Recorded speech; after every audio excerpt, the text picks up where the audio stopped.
Banyak orang merasa lelah akhir-akhir ini, bukan karena kurang kerja keras, bukan karena kurang pintar, tapi karena merasa seperti berjalan di tempat. Sudah berusaha maksimal, tapi promosi tidak datang. Sudah jujur, tapi justru dimanfaatkan. Sudah tulus, tapi kalah oleh yang lebih pandai bermain. Dan di titik itu, kita mulai bertanya dalam hati, apakah dunia memang seperti ini? Apakah kerja keras saja cukup? Halo, tarik napas perlahan, tenangkan pikiranmu. Di sini kita tidak hanya belajar menjadi lebih baik, kita belajar menjadi lebih sadar.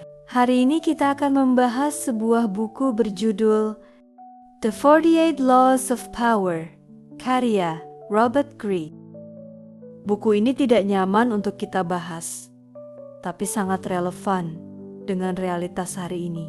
Bukan tentang menjadi jahat, bukan tentang menjatuhkan orang lain. Buku ini tentang memahami bagaimana kekuasaan bekerja, agar kita tidak lagi berjalan tanpa peta di dunia yang penuh dinamika kepentingan.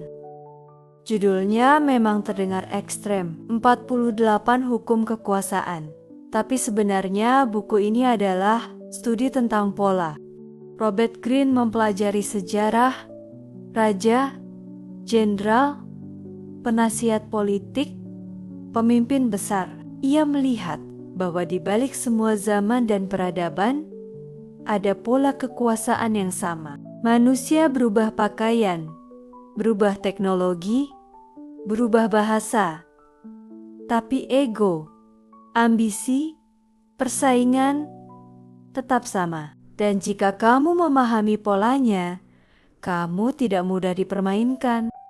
Banyak orang merasa lelah bukan karena kurang mampu, tapi karena terlalu polos, terlalu terbuka kepada orang yang salah, terlalu cepat percaya, terlalu jujur di lingkungan yang penuh kepentingan, dan akhirnya kecewa. Buku ini tidak mengajarkan kita menjadi manipulatif.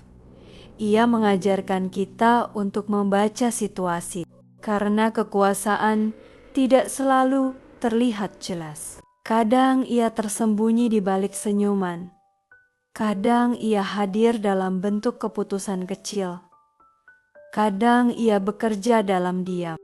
Dan orang yang sadar akan dinamika ini akan bergerak lebih hati-hati, lebih strategis, dan lebih kuat. Di dunia modern, ini semakin relevan.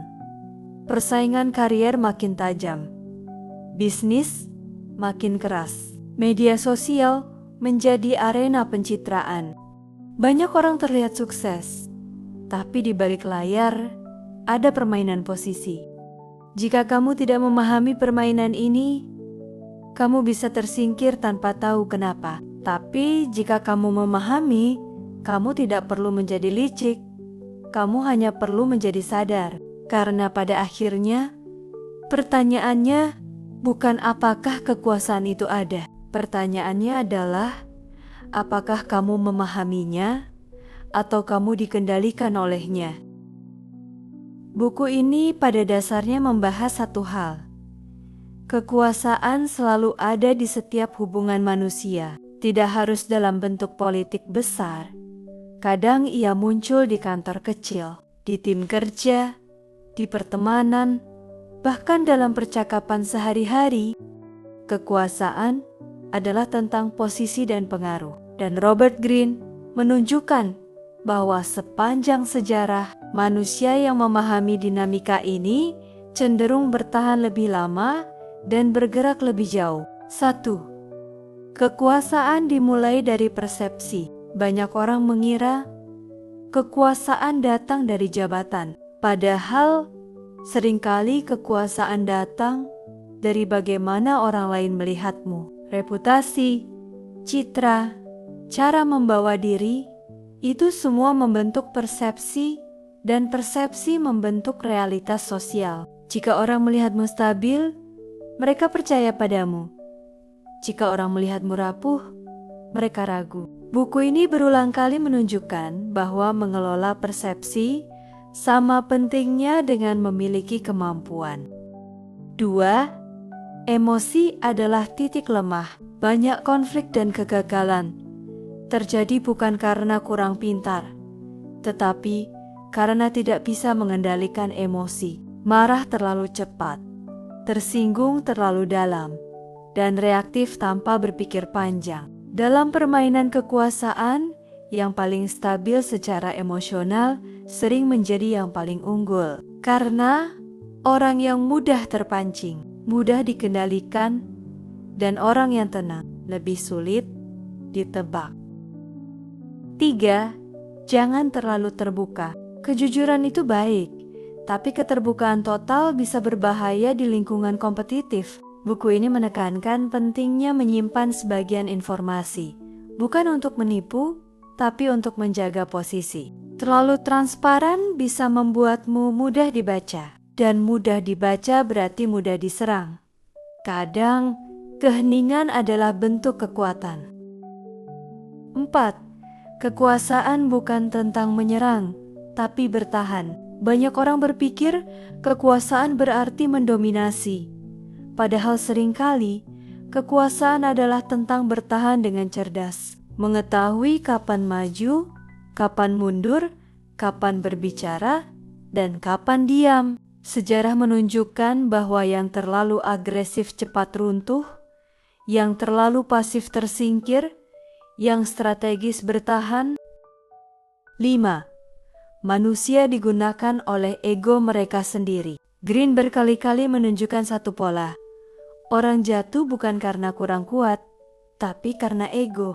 Terlalu percaya diri, meremehkan lawan, dan merasa tak terkalahkan. Dan di titik itulah mereka jatuh. Buku ini sebenarnya bukan tentang bagaimana mengalahkan orang lain, tapi tentang bagaimana tidak dikalahkan oleh kelemahan sendiri. Dunia bukan tempat yang sepenuhnya ideal. Ada kepentingan, ada ambisi, ada permainan pengaruh. Jika kamu tidak sadar akan itu, kamu bisa menjadi korban. Tapi jika kamu memahaminya, kamu bisa bergerak dengan lebih bijak. Kamu tidak perlu menjadi manipulatif. Kamu hanya perlu menjadi sadar, karena pada akhirnya kekuasaan terbesar bukan tentang mengendalikan orang lain, tapi tentang mengendalikan diri sendiri di tengah dinamika yang kompleks.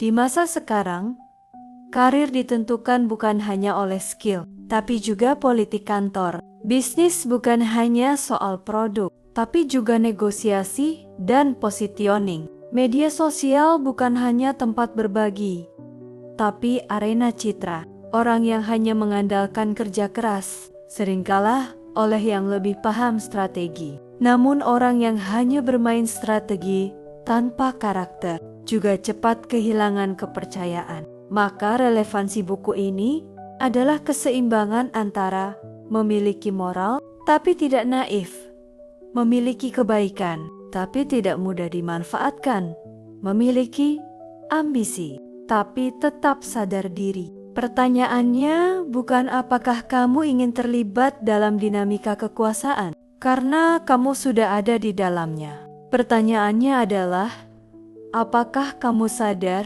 atau kamu berjalan tanpa peta? Dan mungkin kekuatan sejati bukan tentang menjadi yang paling ditakuti, tapi menjadi yang paling stabil, paling sadar, dan paling sulit digoyahkan. Mungkin setelah memahami ini, kita tidak lagi melihat hidup sebagai sesuatu yang selalu adil, tapi kita mulai melihat hidup apa adanya, bahwa niat baik saja tidak selalu cukup, bahwa kerja keras perlu dibarengi kesadaran, bahwa ketulusan perlu dilindungi oleh pemahaman. Buku ini tidak mengajak kita menjadi licik, ia mengajak kita untuk tidak polos. Karena di dunia yang kompleks, kesadaran adalah bentuk perlindungan. Dan ketika kita sadar bagaimana permainan berjalan, kita tidak perlu menginjak siapapun untuk tetap berdiri.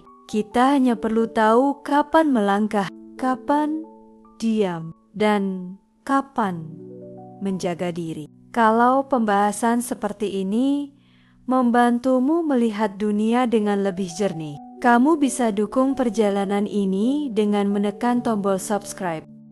Di channel ini, kita tidak mencari motivasi sesaat. Kita membangun cara berpikir yang bertahan lama. Bagikan video ini ke orang yang mungkin sedang merasa sudah berusaha, tapi masih kalah oleh keadaan. Sampai bertemu di video berikutnya.